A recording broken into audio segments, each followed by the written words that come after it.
Alright, MrSotko here, and welcome back to another Wargame Red Dragon replay cast. Today it is game number 2 between our two teams in the 3 vs 3 4chan tournament. So game 2 out of a best of 3 series between our right side team, the blue team, which consists of the very long Polish name, consists of Nexon, Morpheus, and Mauritius. On the left side is Team A and Z, that consists of Faust, Anandamoni, and Meso. And I'm assuming I'm saying that correctly, but either way, you guys get the point. This guy right down here. And we're going to speed this on up to the 10x mark. Now, last game I have left in the description of the game Faust's deck from last game. It will be in the description of the previous video, and in this video it will be, I've decided last game that it will be Nexon's deck, and it will be the deck he was using in the first game. So he has switched to German this game, but I'm going to use his deck from the first game, which was a French deck, I believe. So it will not be the German deck from this game. And speeding this on up a little bit more, everybody gets a little bit closer here. And last game, A and Z created lots of additional CVs off the bat, and I'm not sure if they did this game or not, but they already have the +3 advantage over their opponents. They got to their territories much, much quicker. Now a +5 advantage. Also, this is Highway to Seoul, the larger version of Highway to Seoul. As you can see, much, much more territories all over the place. And where will the battle begin? Looks like it's going to begin over here, perhaps. Lots of troops moving down the line here for Nexon. Moving into Echo here. Getting these towns and pouring troops into these various lines of forestry. And it looks like Nandamoni is going to be taking the left side of the map here and bringing tons of his own troops.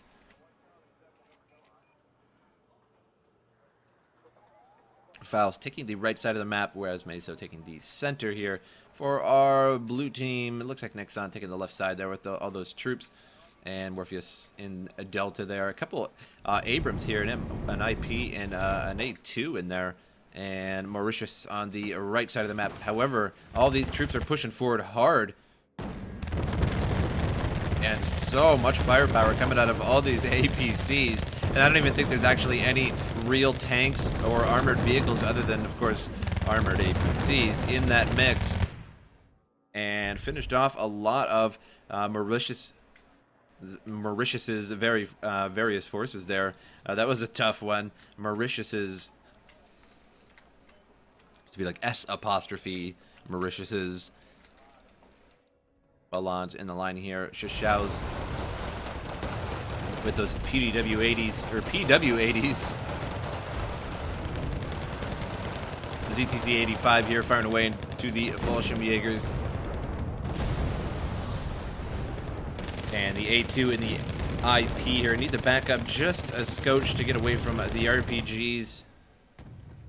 And the A2 there takes looks like possibly a side shot there. It was faced at sort of a diagonal angle, and that M1M G72 there got a real good shot, and now the A2 was finished off. Couple CS gonna be firing at the Q5D there, finish it off with the help of the Chaparral there, and good old CS, one of my favorite vehicles in the game.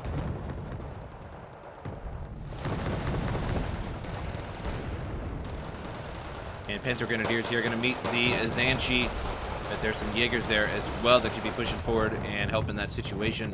And looks like A and Z is pushing into Delta pretty hard here. And blue team has to push back, or rather retreat back just a little bit. We have an AGS all the way up there to some riflemen, but these U.S. Marines are in trouble here, getting hit by rocket fire.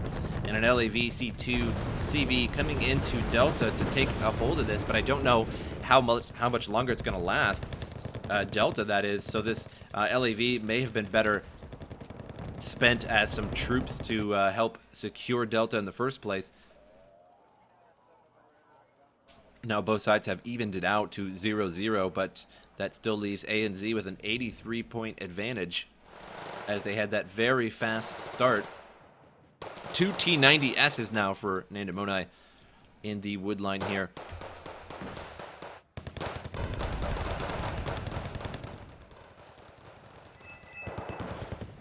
And attack has been called here. That LAV has been spotted. And trying to push up some troops here to get after that LAV, but not going to happen. Just under so much fire there from the AGS, the Bradleys, and what have you.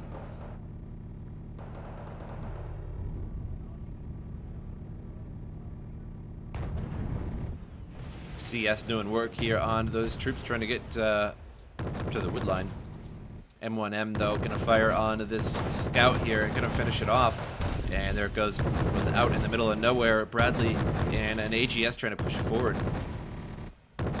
Unfortunately, it's not a recon Bradley, so it cannot see these Vidras hitting that Bradley there, even though they're at the edge of the wood line. And probably should be able to be seen, but that does happen from time to time. T90S takes a shot there before finishes it off, and 2 bars of health lost there.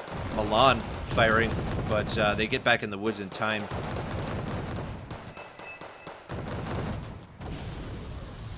And finishes that squad off there. Logistique moving on in.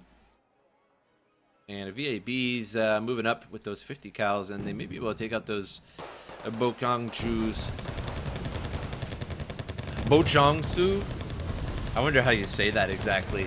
There's so many fun words on this that are just like impossible for the English language to pronounce half the time. Very good times, very good times. T90S is pushed forward here in somewhat of a dangerous position. Those 2 Milans firing away, and one of them connects and does some pretty good damage there. Mirage now flying overhead. And looks like it's going to be dropping perhaps on those T90s. And it was dropping on the position that the T90 was. That is very unfortunate. And if it just dropped over here, would have gotten those T90s. But hindsight's, of course, 2020. And there goes the plane exploding into the forest line there, starting a forest fire. Only you can prevent forest fires by not crashing your aircraft into the forest.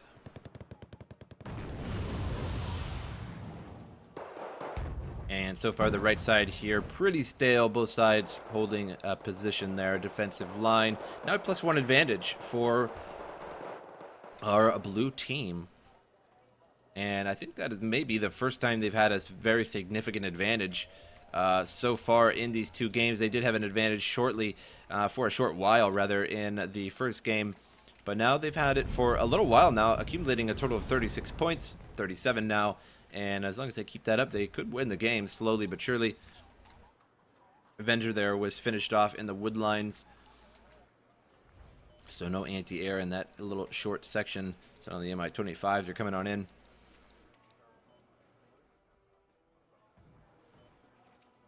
And Mike is nearly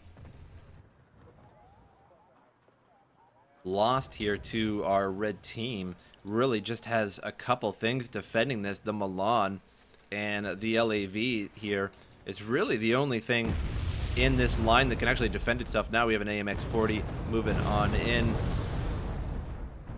which is certainly good, but going to need more than that. If only Team A and Z knew how little this was defended, I'm sure he could actually just gather his forces and just really just make a straight push into Mike. So although he is really not actually pushing into Mike right now, it's sort of pretty much lost in the sense that there is not a lot defending here. Now the AMX-40s are moving on up, and T90S should be able to finish these off.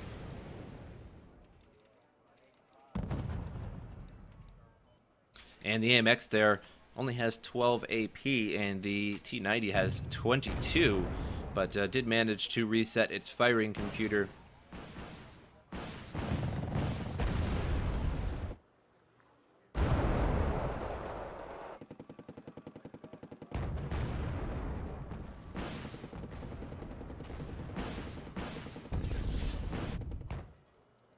So Mike just looks like a matter of time there, unless a lot of troops are brought in, and I think he could use the help of his allies here and have somebody send in a few things. Looks like Nexon is sending a 2A4 in to try and deal with those T90s, but there is a lot more than just the T90s there to worry about. Now we have the 120 mortars here pounding away at the wood line. Nothing really they're hitting at the moment, but with a simple adjustment they could be hitting that CV. And ANZ has been pushed out of Echo here in the center and are now just forming a line around Echo and are unable to push forward here. 2A4 at the edge of the wood line, and that is finished off there just as I say that. And Delta still holding from our blue team, which is surprising. I figured that would fall a little while ago, but just barely holding at the edge of the line here. Bradley there firing away those tow missiles, anything that's popping their heads out there, and an attack has been called, and looks like that CV has been found. And 120s still firing away at the wood lines here. 2A4 in the back, didn't really bring that forward. Is just keeping that at a defensive position back. The LEV had to bail from this edge of the woods, and I wonder where he's going to be putting this. It looks like he's going to be putting it over here. However, we do have troops moving up the side there. Nobody did hide it all the way over here, so he will hold on to Mike for a little while. Still with a +1 advantage for our blue team. And as soon as he loses this, he gives A and Z a +1 advantage, so he cannot lose this LAV. This is pretty critical right now, as if they lose Mike there, they'll have to get 2 points back to start winning the game again. So that means they would probably have to take Bravo, or at least push A and Z all the way out of Hotel there, and then out of Mike. Which means that they would have Mike again anyway.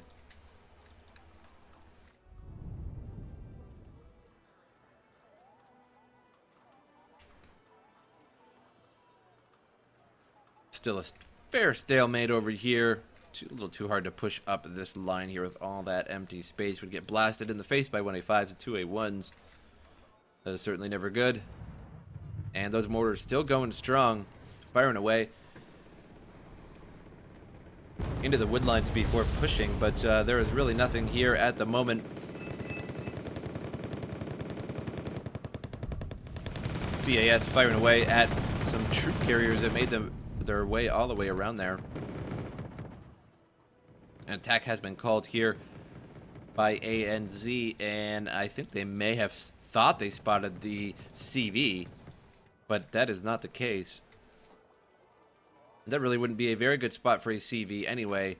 This is a much better spot for a CV. This one, not so much. I'm not really sure what they actually marked there. Perhaps something moved out of the way.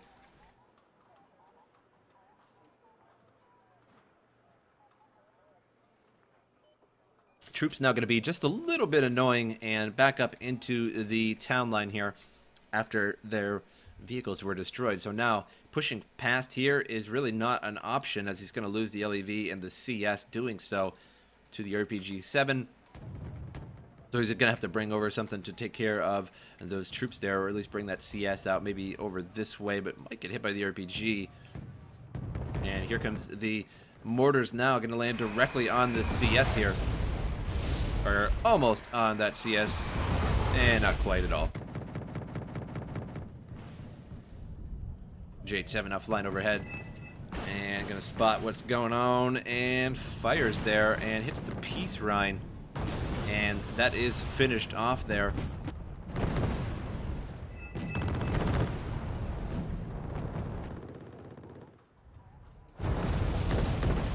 CS now backing out, and that LAV did move forward, and that's exactly what was going to happen. That RPG-7 finishes that off.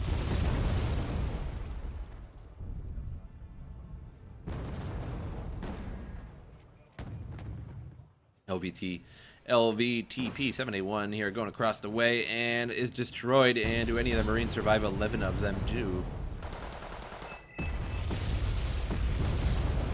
But now under fire in open territory there. Now at +2 advantage for Team A and Z, as Mike was lost, and so was Delta. The LEV has been neutralized here by a CV of A and Z. Now with that +2 advantage, should not last all that much longer here. 107 to 176.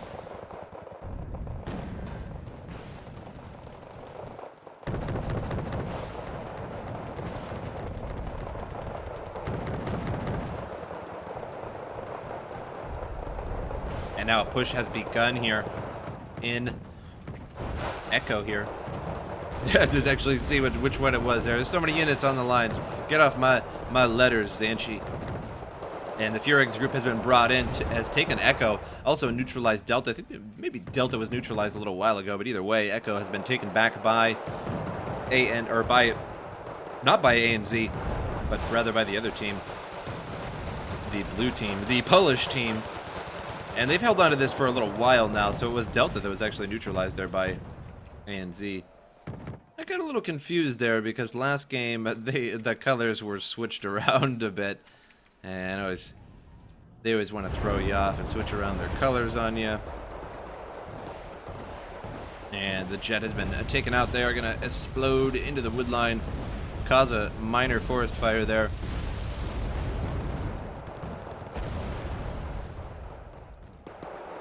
So I was totally switched around there in Echo. Echo has been in the hands of our blue team for a while.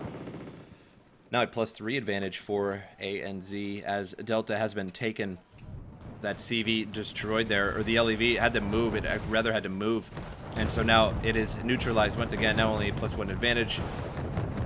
And it is sort of fluctuating wildly now at +2, just sort of switching back and forth very quickly here as the death throes of the end of the game, or at least close to the end of the game. Now a +4 advantage for Team ANZ, as that CV has been still neutral. It was Mike that was taken here recently, that UAZ was brought in, given another +2 there. Now defending Lima fairly well. Leclerc's AMX 40s all over, and a Roland here moving up now. But unfortunately, defending that isn't going to do them all that much good, although they will keep that area there and that land.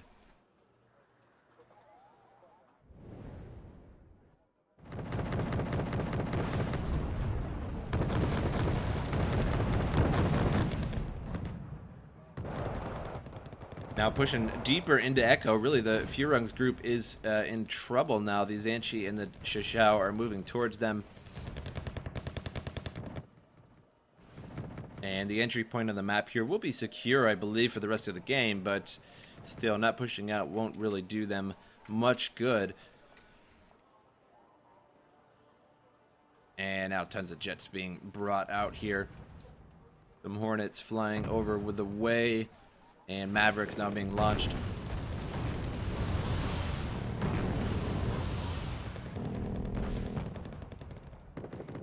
Now +5 advantage for ANZ. 107 to 337. And +6 advantage for ANZ now after Echo has been neutralized. And it took them quite a while for the whole game there. ANZ actually took Echo first, and then it was lost for the majority of the game to our blue team. And just now pushed them out of there, giving them that final +6 point advantage.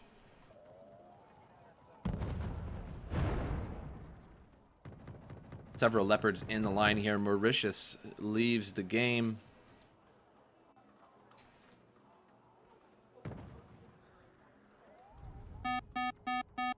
And tons of Type 63s being brought over, and seeing what he can find there with those.